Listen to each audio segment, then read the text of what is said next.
네, 안녕하세요. 한 주간도 평안하셨습니까? 오늘도 수요 성경 공부, 소교리 문답, 주기도문 다섯째 강구에 대해서 공부하도록 하겠습니다.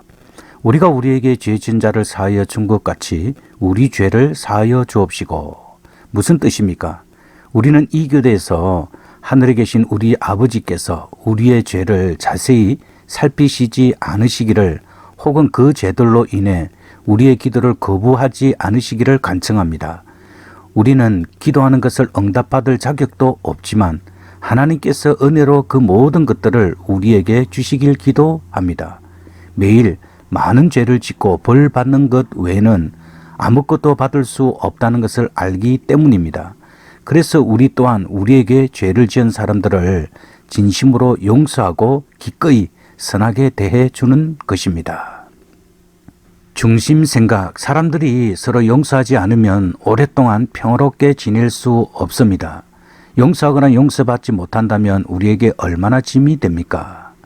마태복음 18장 21절에서 35절에는 하나님께서 얼마나 풍성하고도 온전히 우리를 용서하셨는지, 하나님의 용서가 우리로 하여금 다른 이들과 살아가는 방식을 어떻게 변화시키시기를 원하시는지를 생각해 보십시오.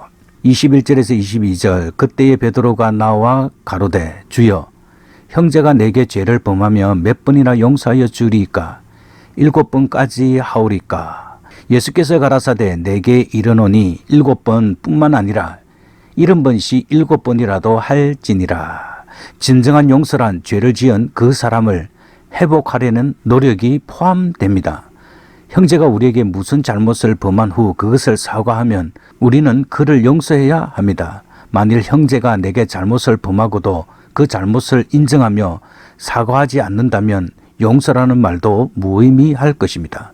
그리고 70번씩 7번이라도 용서하라는 말씀은 사과만 하면 무한히 용서하라는 뜻입니다. 상대가 진심으로 사과하기만 한다면 우리는 그를 언제든지 용서해야 합니다. 23절, 이러므로 천국은 그 종들과 회개하려던 어떤 임금과 같으니. 주님께서는 용서를 가르치기 위해서 천국을 그 종들과 회개하려던 어떤 임금과 같다고 비유하셨습니다.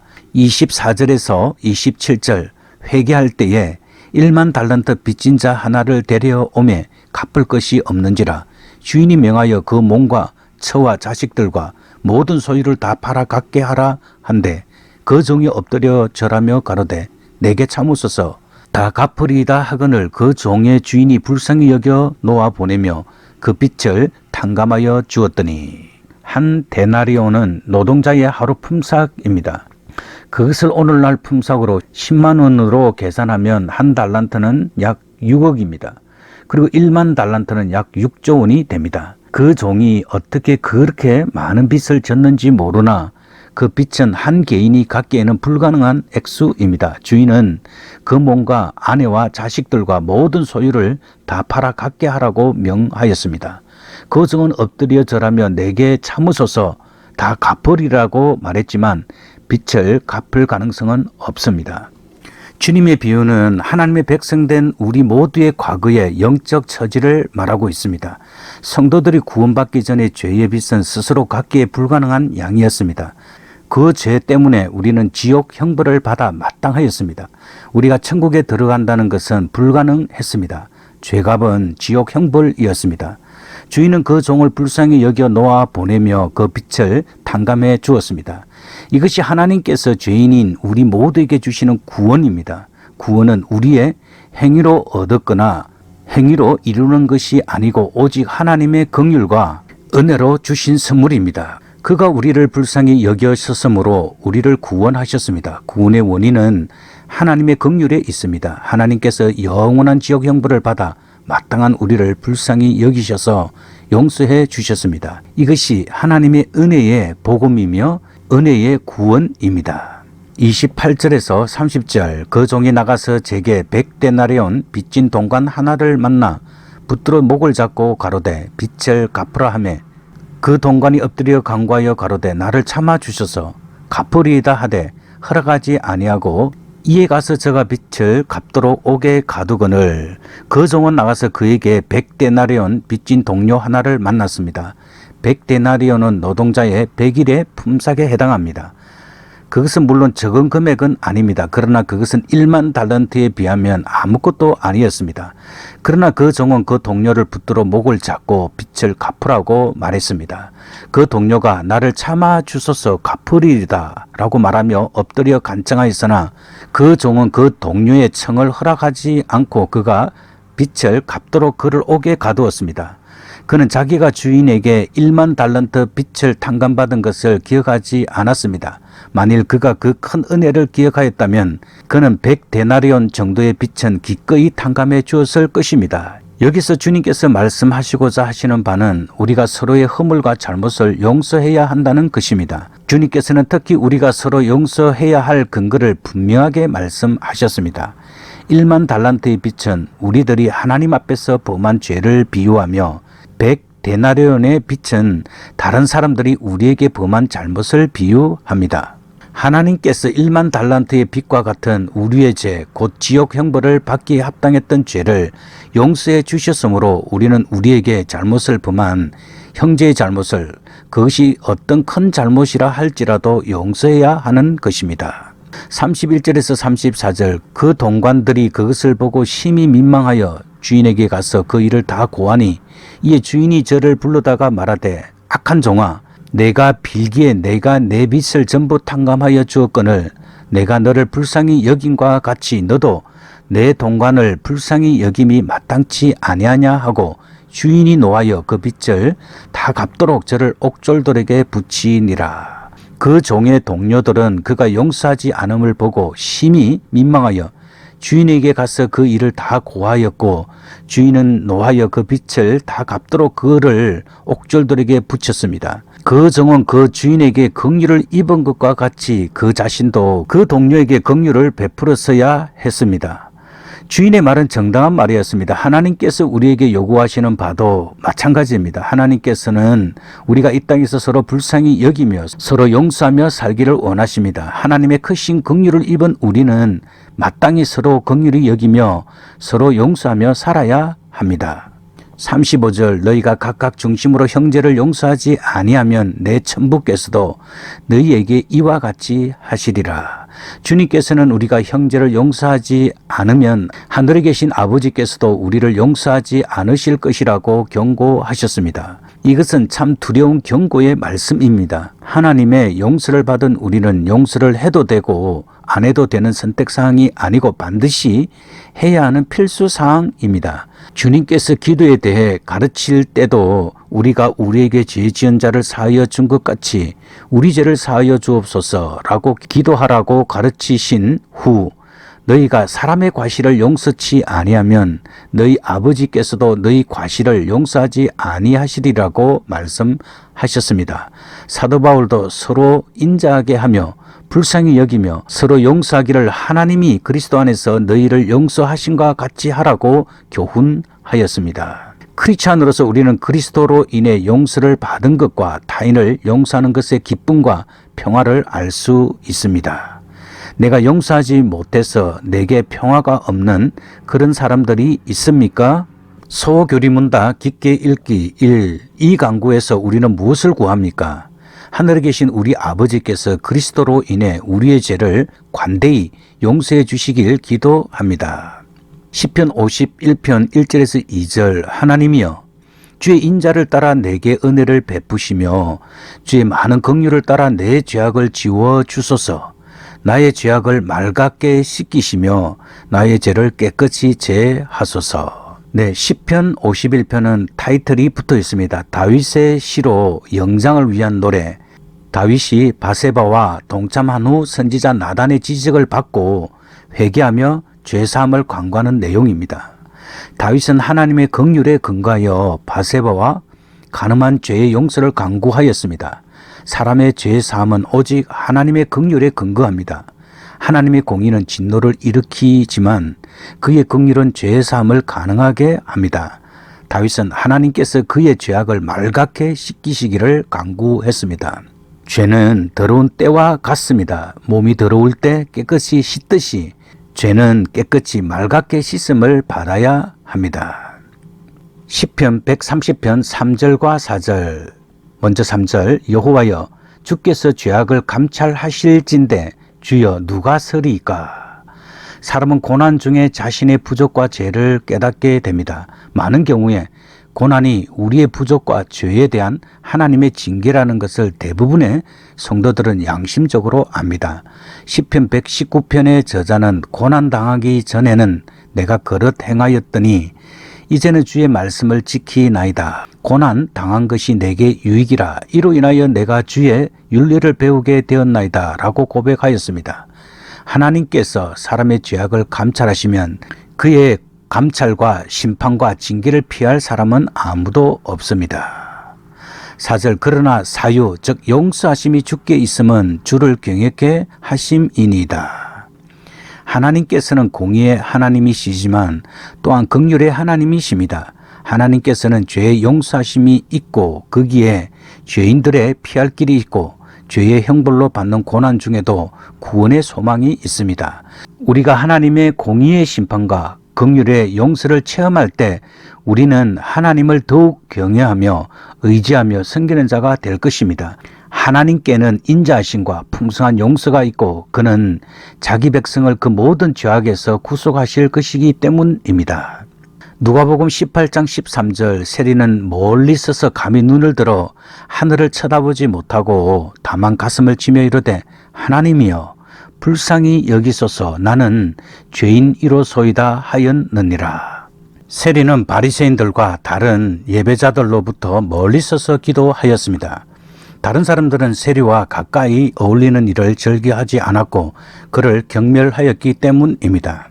그는 그의 가슴을 계속 치며 기도하였는데 자기 자신의 진실성을 말하며 자신이 무가치하다는 느낌에 대한 생생한 표현입니다. 그는 심지어 자기는 기도할 자격도 없다고 느꼈습니다. 그러나 그는 필요에 대한 절박감 때문에 그는 기도할 수밖에 없었습니다. 그는 자신이 절대적으로 하나님의 은혜를 필요로 하는 죄인임을 알았습니다. 자비는 그것을 받을 만한 자격이 없는 자들에게 나타난 하나님의 사랑의 표현입니다. 세리는 오직 자기만이 유일한 죄인인 것처럼 자신의 가슴을 치며 불쌍히 여겨달라고 기도하고 있습니다. 2. 왜 우리는 하나님의 용서를 위해 기도해야 합니까? A. 우리는 매일 죄를 짓기에 하나님의 벌을 받기에 마땅합니다. 잠언 28장 13절 자기의 죄를 숨기는 자는 형통하지 못하나 죄를 자복하고 버리는 자는 불쌍히 여김을 받으리라. 자기의 죄를 숨기는 자는 형통하지 못하며 죄를 짓고도 안 지었다고 속여 말하며 자신의 범죄를 감추는 자는 형통하지 못합니다. 왜냐하면 하나님께서 사람의 모든 은밀한 일을 다 보시고 심판하시는 이 시기 때문입니다. 죄를 자복하고 버리는 자는 불쌍히 여김을 받습니다. 회개는 죄를 인정하고 고백하고 그것을 미워하고 버리기를 결심하고 실제로 버리는 것입니다. 물론 그것은 하나님의 은혜로만 됩니다. 모든 사람이 죄인이며 죄 없는 자는 단 하나도 없습니다. 단지 회개하고 용서를 받은 자가 있고 회개치 않고 용서를 받지 못한 자의 차이가 있을 뿐입니다. 회개하는 자는 하나님의 불쌍히 여기심을 받고 죄의 용서와 기도의 응답과 도우심을 받을 것입니다. 다윗은 선지자 나단의 지적을 받았을 때 즉시 회개하였고 죄의 용서를 받았습니다. 또 그는 시편 32편에서 내 허물을 여호와께 자복하리라 하고 주께 내 죄를 아뢰고 내 죄악을 숨기지 아니하였더니 곧 주께서 내 죄악의 악을 사하셨나이다 라고 말하였습니다. 또 삭개오도 회개할 때 구원을 받았고 십자가상의 한 강도도 자신의 죄를 인정하고 긍휼을 구할 때 그날 낙원에 들어감을 얻었습니다. 시편 19편 12절 자기의 허물을 능히 깨달을 자 누구리요 나를 숨은 허물에서 벗어나게 하소서. 허물은 실수로 범하는 죄, 부지 중에 범하는 죄를 말합니다. 우리는 양심에 자책할 것이 없는 최선의 생활을 하여야 합니다. 그러나 영적으로 어린 자들에게는 실수로 범하는 죄들이 적지 않으며 사람은 무지하여 자기 실수를 잘 깨닫지도 못합니다. 사람은 하나님의 말씀을 통해 또 기도 중에 성령의 깨닫게 하심으로 그리고 친구의 충고를 통해 자신의 부족과 실수를 깨달을 수 있습니다. 어린아이는 부모의 책망과 징계를 통해 온전하게 됩니다. 우리는 숨은 허물에서 벗어나야 합니다. 벗어난다는 말은 깨끗게 된다는 뜻입니다. 숨은 죄도 죄입니다. 그러므로 숨은 죄도 깨닫고 버림으로 깨끗함을 얻어야 합니다. 우리는 숨겨진 죄가 하나도 없도록 하나님께 고백하며 깨끗한 삶을 살아야 합니다. B. 우리는 하나님의 용서를 위해 기도합니다. 그 용서가 없다면 우리는 하나님께 아무것도 기도하지 못하며 하나님께서 관대하심으로 우리의 기도를 듣고 응답하시길 기대하지 못하기 때문입니다. 이사야서 59장 2절 오직 너희 죄악이 너희와 너희 하나님 사이를 갈라 놓았고 너희 죄가 그의 얼굴을 가리어서 너희에게서 듣지 않으시게 함이니라. 죄악은 우리와 하나님 사이를 갈라 놓았다고 말하는데 여기서 사이는 커튼 혹은 담벽 등으로 인한 영역의 구분을 가리킬 때 사용되는 용어입니다.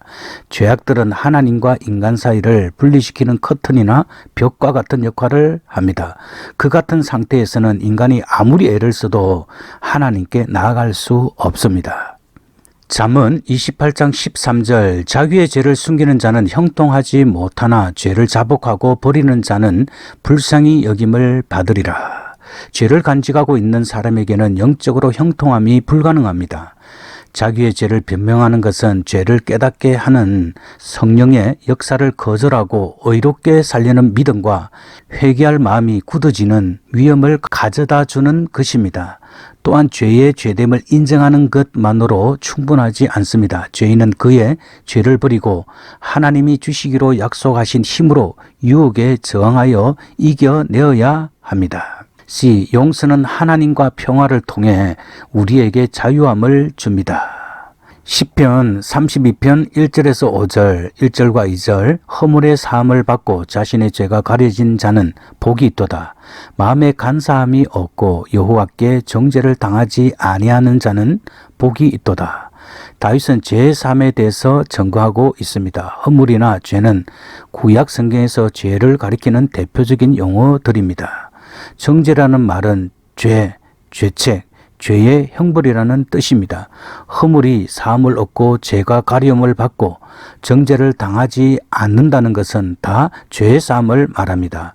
죄의 사함은 죄 자체가 없어진다기보다는 하나님께서 그 죄를 덮으시고 그 죄의 책임을 묻거나 그 형벌을 내리지 않으시고 죄 없는 것처럼 간주하시는 것을 말합니다.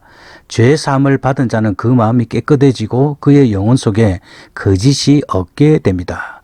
죄 사함의 복은 사람에게 가장 큰 복입니다. 죄의 결과 모든 인간의 불행, 죽음과 지옥 형벌이 있지만 죄 사함의 결과는 하나님의 모든 복, 특히 영광스러운 천국과 영생의 복을 누릴 수 있습니다. 3절에서 5절 내가 토설지 아니할 때에 즉 잠잠할 때 종일 신음함으로 내 뼈가 쇠하였도다. 주의 손이 주야로 나를 누르시오니 내 진액 즉 기력이 화하여 여름 가물에 마름같이 되었나이다. 셀라.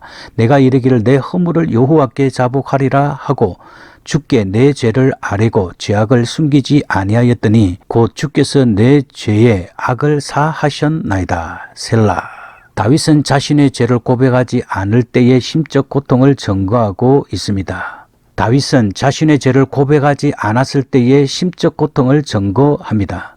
그때 그는 병든 자와 같이 종일 신음하였고 뼈까지 쇠하는 고통을 당했습니다. 하나님의 손은 밤낮으로 그를 누르셨고 그의 기력은 변하여 여름 가물의 메마름같이 되었습니다. 성도는 죄를 짓고 회개하지 않을 때 이런 고통을 당합니다.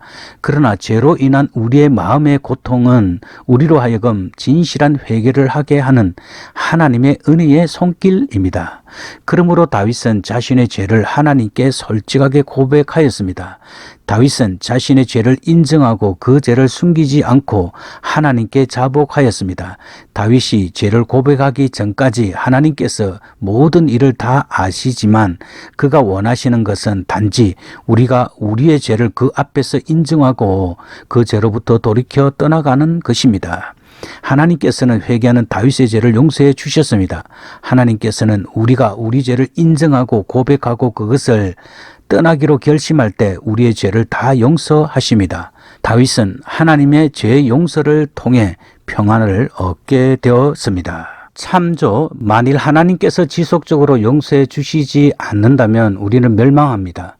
하나님과 바른 관계에 있지 않는 사람 혹은 그런 확신을 가질 수 없는 사람은 감히 더 이상 기도할 수 없습니다. 그런 확신과 기쁜 심령은 죄 용서에 대한 확실한 지식 외에서 나올 수 없습니다. 3. 왜 용서가 그리스도 안에서의 나의 삶에 중요합니까? A. 내가 하나님의 용서가 필요하다는 점은 바로 내가 다른 사람들보다 더 낫지 않다는 것을 상기시켜 줍니다. 시편 130편 3절에서 4절 여호와여 주께서 죄악을 지켜보실진대 주여 누가 서리이까? 그러나 사유하심이 주께 있으면 주를 경외하게 하심이니이다.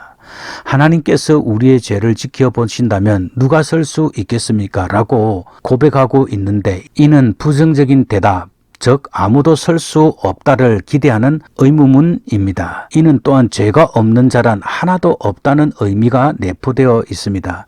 그리고 하나님은 사유하시는 분이십니다. 즉 사유란 용서하는 것을 말합니다. 하나님께서는 공의의 하나님이시지만 또한 긍휼의 하나님이십니다. 하나님께는 죄의 용서하심이 있고 거기에 죄인들의 피할 길이 있고 죄의 징벌로 받는 고난 중에도 구원의 소망이 있습니다. 우리가 하나님의 공의의 심판과 긍휼의 용서를 체험할 때 우리는 하나님을 더욱 경외하며 의지하며 섬기는 자가 될 것입니다. 로마서 3장 23절에서 24절 모든 사람이 죄를 범하였음에 하나님의 영광에 이르지 못하더니 그리스도 예수 안에 있는 성령으로 말미암아 하나님의 은혜로 값없이 의롭다 하심을 얻은 자 되었느니라. 아담의 범죄는 그의 안에 있는 하나님의 형상을 훼손했으며 아담의 모든 후손은 하나님의 형상과 영광에 미치지 못하고 모든 인류는 다 죄 가운데 있습니다. 따라서 우리 모두는 하나님의 용서가 필요한 사람들입니다. 요한 1서 1장 8절에서 10절 만일 우리가 죄가 없다고 말하면 스스로 속이고 또 진리가 우리 속에 있지 아니할 것이요 만일 우리가 우리 죄를 자백하면 그는 미쁘시고 의로우사 우리의 죄를 사하시며 우리를 모든 불의에서 깨끗하게 하실 것이요 만일 우리가 범죄하지 아니하였다 하면 하나님을 거짓말하는 이로 만드는 것이니 또한 그의 말씀이 우리 속에 있지 아니하니라. 죄 없다 하면 이란 죄가 자신들에게 지속적인 힘을 가지고 실제한다는 사실에 대해 부인하는 것을 말합니다. 죄가 없다고 생각하는 자들은 스스로 기만하며 속이는 것입니다. 또한 그러한 주장을 하는 자들에게는 진리가 거하지 않습니다. 왜냐하면 진리이신 예수님께서 거하실 때 자신이 죄인임을 고백하기 때문입니다. 죄인임을 고백하고 자신의 죄에 대해 혐오감을 느껴 거부할 때 빛 가운데 거하게 되며 하나님과 사귐이 있게 됩니다. B. 하나님의 용서가 다른 사람들을 용서하고 그들에 대한 나의 분노와 화로부터 자유롭게 해줍니다. 마태복음 6장 14절에서 15절 너희가 사람의 잘못을 용서하면 너희 하늘 아버지께서도 너희 잘못을 용서하시려니와 너희가 사람의 잘못을 용서하지 아니하면 너희 아버지께서도 너희 잘못을 용서하지 아니하시리라. 주 예수께서는 제자들에게 기도를 가르쳐 주신 후에 우리가 우리에게 잘못을 범한 자들을 용서하라고 말씀하시며 우리가 그렇게 하지 않으면 하나님께서 우리의 잘못도 용서하지 않으실 것이라고 말씀하셨습니다. 주님께서 이렇게 말씀하신 것은 하나님께서 우리에게 베푸신 용서가 값으로 계산할 수 없이 큰 것이기 때문입니다. 하나님께서는 지옥 갈 죄인인 우리를 구원해 주셨고 천국 백성이 되게 하셨습니다. 우리가 하나님의 용서를 받았으므로 그 은혜로 우리도 다른 사람들의 잘못도 용서하게 됩니다. 그리고 용서란 하나님이나 인간 모두에게 단순한 용서의 행위 이상을 의미하며 갈등이 있었던 곳에 평화의 회복을 의미합니다. 따라서 용서에는 단순히 분노나 화를 내지 않는 것, 그보다 훨씬 더 많은 것으로 곧 죄 지은 그 사람을 회복하려는 노력이 포함됩니다. 에베소서 4장 32절 서로 친절하게 하며 불쌍히 여기며 서로 용서하기를 하나님이 그리스도 안에서 너희를 용서하심과 같이 하라. 용서의 정신은 이상이나 덕성을 넘어서는 것으로 마음과 영혼의 확신이 있는 태도에서 나옵니다. 주님은 친히 우리가 용서할 것을 따르고자 하는 유일한 모범이 되십니다. 하나님께서 인간을 위한 용서는 무한한 값으로 사신 바 되었지만 인간이 다른 사람들을 용서하는 데는 개인의 자존심을 희생하는 것 외에는 아무런 값도 지불하지 않습니다. 우리의 용서는 하나님의 용서에 비추어 헤아려야 하는데 그것은 생각하면 할수록 더욱 다른 사람들을 용서하게 됩니다. 디모데전서 1장 15절 바울이 자신을 죄인의 개수라고 고백하고 있습니다.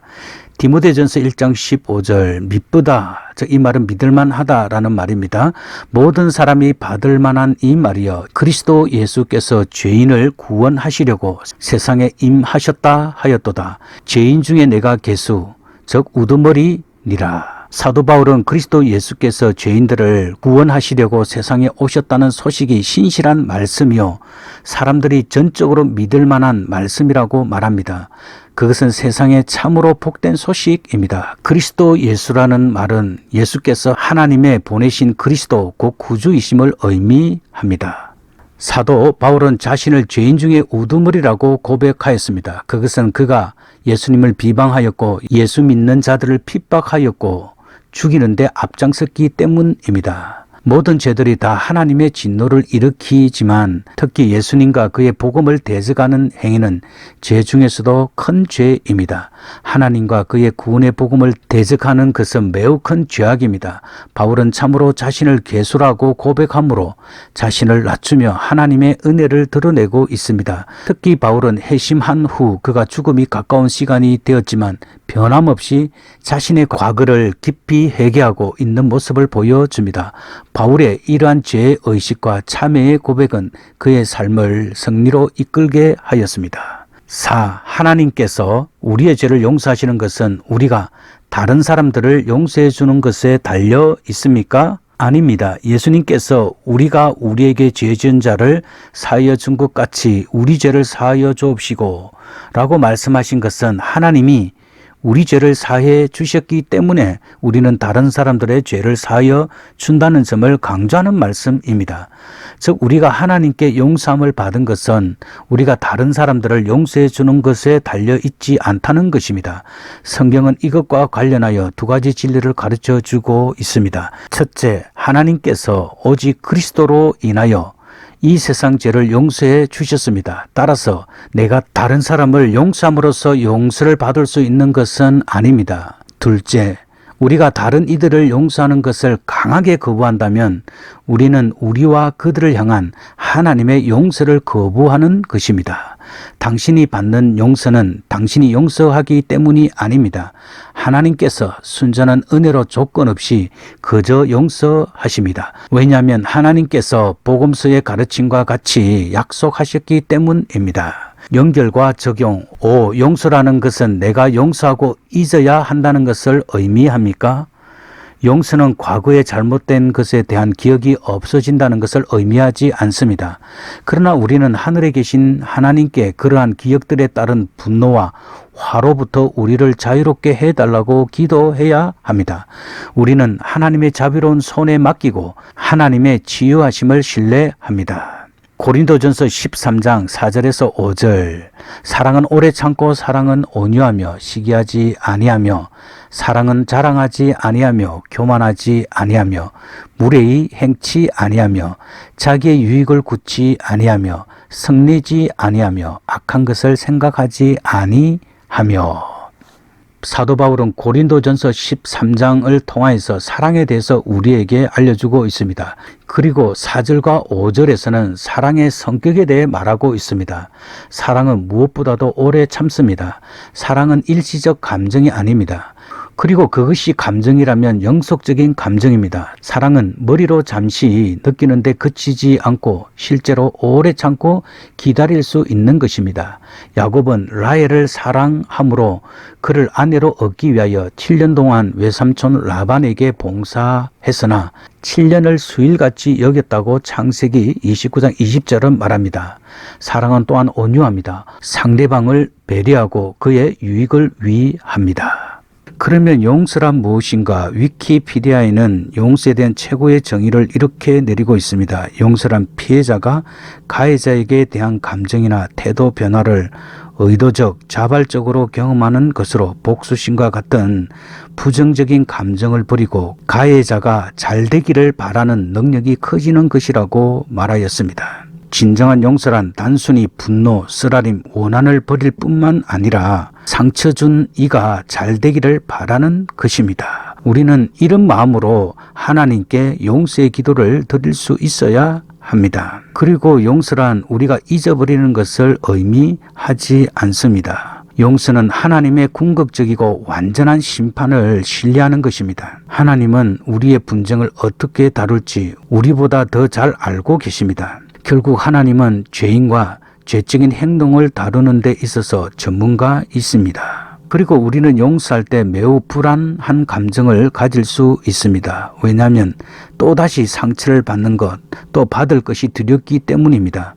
그러나 용서란 나 스스로가 계속 학대받고 남용되는 것을 의미하지는 않습니다. 사실 내가 그들을 다 받아줄 수 있는 사람이 되지 못한 데에 대한 죄책감을 가질 수도 있습니다. 이는 그들에게도 도움이 되지 못합니다. 용서란 나 스스로를 보호하고 상대방으로 인한 쓴뿌리를 내게 옮기지 않음으로써 자유해지는 것입니다. 그리고 우리에게 계속 상처 주는 사람들에게는 우리가 건강한 거리를 두는 것이 필요합니다. 그리고 일반 심리학에서는 미안해 라는 말이 모든 상처를 치유할 것이라고 말하고 있습니다. 그러나 진정한 용서는 이 같은 동정의 말이 아닌 전능하신 하나님께로부터 오게 됩니다. 하나님께서는 용서한 사람을 먼저 용서하십니다. 그렇기 때문에 한 사람을 용서하면 반드시 하나님의 용서와 기쁨을 진정으로 경험하게 됩니다. 그럴 때만이 하나님께서 나를 통해 가해자에게 용서를 베푸실 수 있는 건강한 자리에 있게 되는 것입니다. 즉 용서는 우리가 아닌 하나님께로부터 오는 것입니다. 그리고 썬뿌리들, 원한, 분노는 다루기가 매우 무겁고 불행한 것입니다. 그렇기 때문에 이제 그리스도 앞에 무거운 짐들을 내려놓고 오직 그리스도 안에서만 발견되는 용서의 진정한 승리를 경험할 수 있어야 합니다. 마태복음 11장 29절에서는 수고하고 무거운 짐진 자들아 다 내게로 오라.